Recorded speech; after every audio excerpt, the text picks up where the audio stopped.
Hey everyone, in this video, I'll show you how to design social media posts using Canva AI.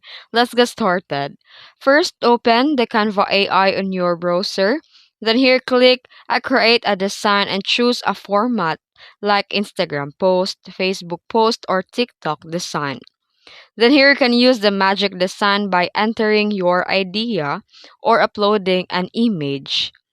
Then Canva AI will generate a ready-made post design for you. You can also choose a template that you like and start customizing it. You can edit the design by changing the text and captions, colors and fonts, images, or icons. Here you can also use the magic right to generate captions or content ideas for your post. Make sure that your design is clear, visually appealing, and aligned with your brand.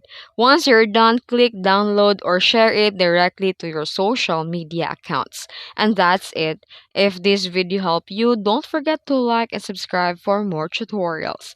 Thanks for watching.